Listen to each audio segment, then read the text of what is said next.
the Abhiyan series. Here we are meeting inspiring people who are working on all kinds of social causes. We try to have an insight into the work that they do, know about their campaigns, and about what they believe in. Today we have with us Mr. Vidya from Udavum Karangal NGO, and we are so grateful to have you here, sir. Thank you so much. Thank you, ma'am. So how many times has it been when we walk away from homeless people along the streets or walked right past some unconscious person lying around the roads or even pay some attention to elderly people wandering on the roadside? So some might not care and many might don't even know how exactly to help them. So I personally have felt quite helpless when I have encountered such people. So, well, Udavum Karangal is one such amazing NGO that has taken many initiatives, assisting in different fields, including above issues, and making our community a little better every day. So, I wanted to know, sir, like how does the organization follow such a huge responsibility? It is all interconnected. Interconnected. Take for example, a lady who is in distress, who has a child uh, whom she cannot educate, and she cannot get food and other things. So it starts with giving them shelter, food, and education, which is most important of all this. And people who are in distress are being referred to us by the police, and also many well-wishers, people who are homeless and also mentally sick, mentally backward. All these patients are taken up. Apart from this, we also provide shelter for people who are found as destitutes, abandoned, left out, and it is a home for dying destitutes. So the last place could be really peaceful, and it is more like a hospice. Great, sir. So, coming to the next question. So, correct me if I'm wrong. So, we can connect your organization through Helper's Choice application, right? So, about as you said, about any destitute in a desperate condition. So, can you explain to us more about the rescue process that goes through after we contact you through the app? Yeah, the rescue process now is informing the nearest police station and take their permission to pick up this patient, so that they can give a memo of letter that it is referred through the police.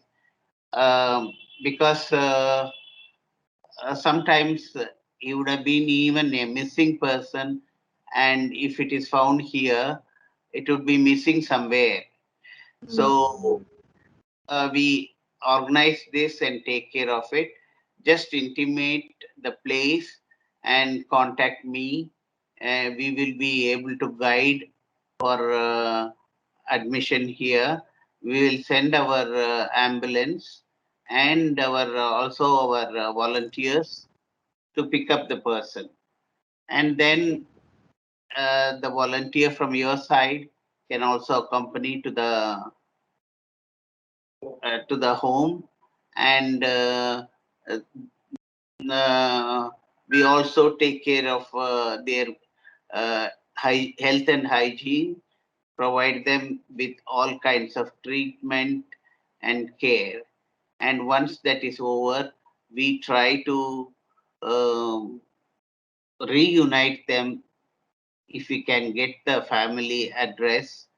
And at that time, I think the volunteer, along with our staff, can go there and reunite them. It may be within a short distance or within Chennai, and also uh, it could also be out of Chennai throughout India. So our responsibility is to settle the person, provide them awareness about the illness and the Mhm. treatment and the medicines which can keep them better. So every month also we send medicines through the post, and they can continue their treatment. If they are not with the medicine, there may be a relapse of the sickness, and that's it. So whatever has been done for 1 or 2 years will be waste. Great, sir. Great. Actually, another thing that actually fascinated me that is related to what you said right now is that you help such people reconnect them with their family. So Yeah. that is the one I always wonder, like whether they have someone of their own or like how long or how complicated is that process, and like how rewarding is that when you help them reconnect with their family after they are lost. For the past 37 years, we have rehabilitated 7,000 patients throughout India, Bangladesh, and also one in Germany and one in Holland. We have personally gone there to hand over the patient because uh, they were victims of drug abuse. Great, sir. Great. Thank you so much for that insight. And the next thing I wanted to ask is that what plans do you have to expand your reach to other places in India as well as abroad? Do you have any plans like that?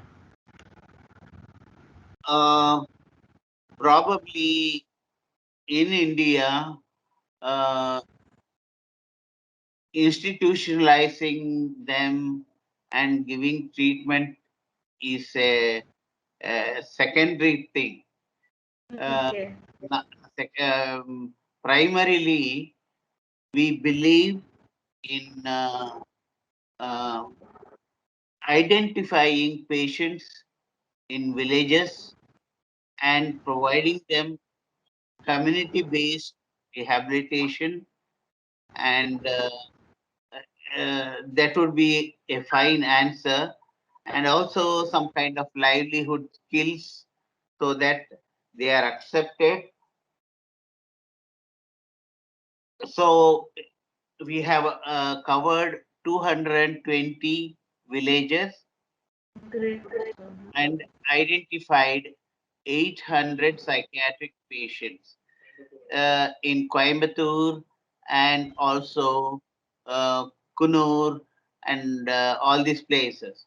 Our social workers, psychologists, psychiatrists, special educators, paramedical workers go as a team and uh, do a pilot study of the whole area, take survey of the whole village, and identify patients, and then take the medical and family history, and then once a week the psychiatrist will come and he will examine all the patient and prescribe medicines.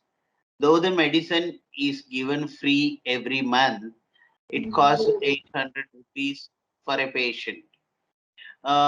So now we are treating 750 patients.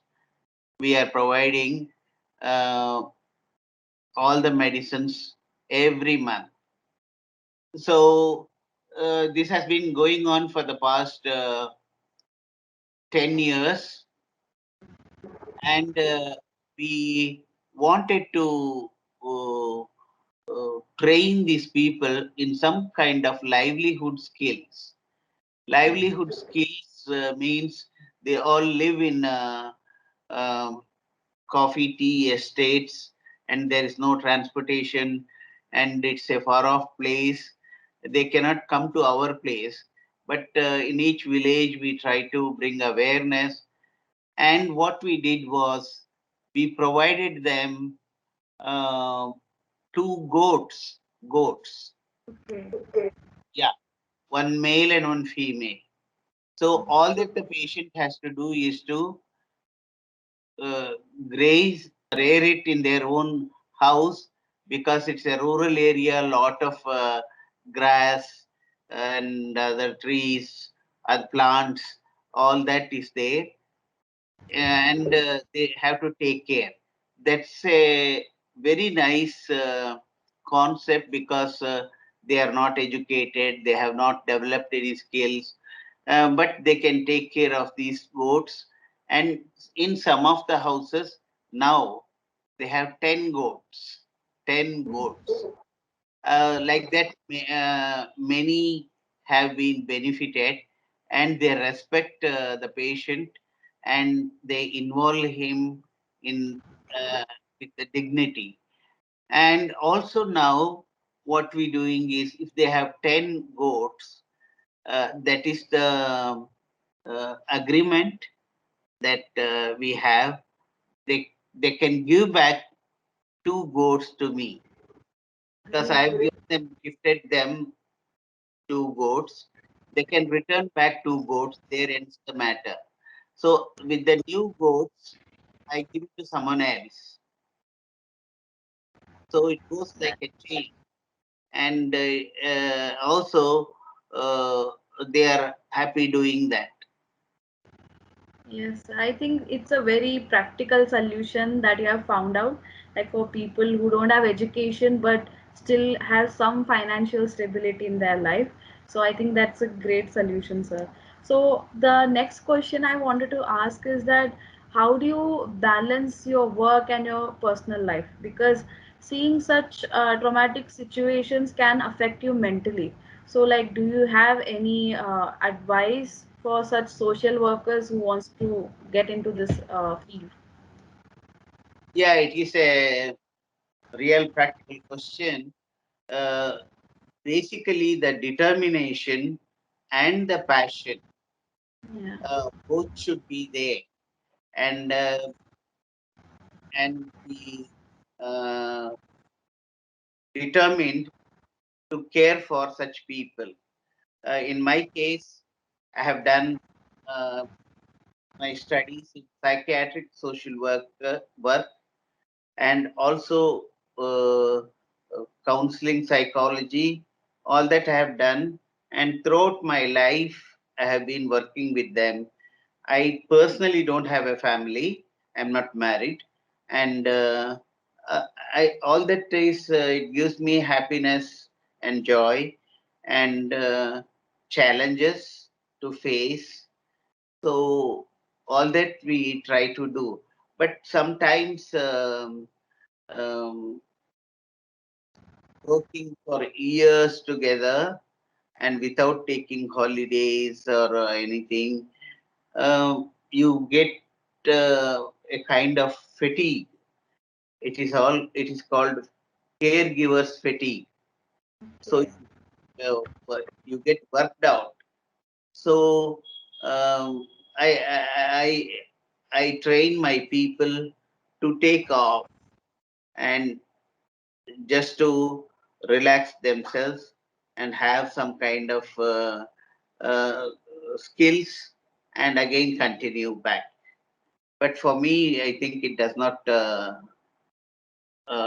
seem to be. But I don't take holidays or I don't take leave. But I think 24/7 and 365 days. I cannot do that because I have a great responsibility of caring these people. got it, sir. I understand. So, thank you so much for all the work that you do, sir. And and coming to the next point, like how can we as citizens like contribute to your cause? Like, can you explain how we can donate or in different schemes that in which we can contribute to I your think, yeah, sorry. go ahead. No, that's it. You can go through the website and we can send literature what is uh, a reality and what is possible or not possible. So living elsewhere from a far off distance to uh, you can help with medicines, Okay. books which are useful for children, and also once in a way Zoom activity, training them up in spoken English, uh, variety of things, uh, sponsoring a meal or sponsoring education. I think if you can go through my website, I think there are a lot of options. Yes, I did see there were many different ways we can contribute. I did see that. So that's why I wanted to know more. So thank you, sir, for that. So coming to the last question. So again, as I seen the website, you have many great awards and yeah, and you have many success in improving the well-being of more than 25,000 children and providing medical support to many needy people. So, what are some of the positive impacts that have stayed with you throughout your journey? Like some special achievement that you feel you should share? I live for the day. Every day is a challenge, and different kinds of experiences, uh, caring people, rescuing such people, treating them up, and trying to uh, talk to them personally and get all kinds of information. A person who is missing who was found as a psychiatric patient, mentally sick person, was sent back after identifying the family 22 years later. Mm, Yeah, he was with okay. us for 22 years. So we get all kinds of all languages in India. Sometimes we are not able to get the right person to talk to them, get information. But still, I think we have people for South Indian languages and also some of the North Indian languages. Uh, they are on the list. When we have a Bengali patient, we will call a person from who can speak Bengali and Mm, try to give information. One, and second thing is we only picked up 1 day old child who has been abandoned. See, all the children who is with us are taken on day one, and we train them up, we talk to them, we um educate them, give them occasional training and send them to colleges.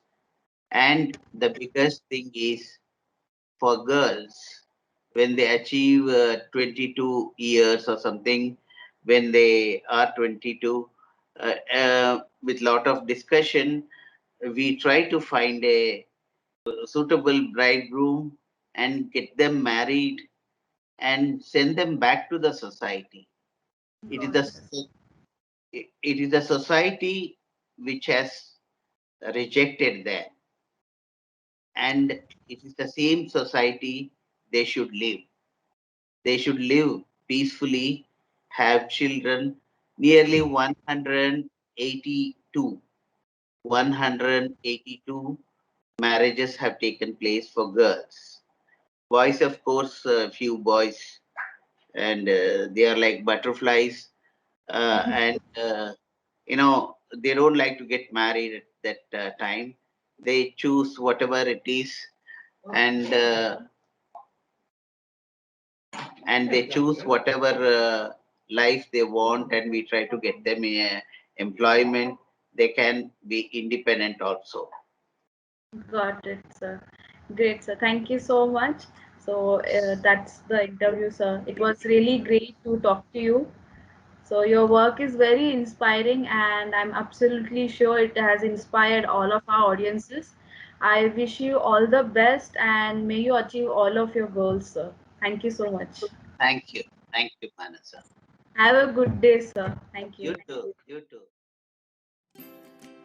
If you want to know more about or if you want to connect with Udavum Karangal organization, you can visit their website, and to explore their work regularly, you can visit their Commondove page. Links to the website and the Commondove page is given below in the video description. Thank you so much for joining us for this interview.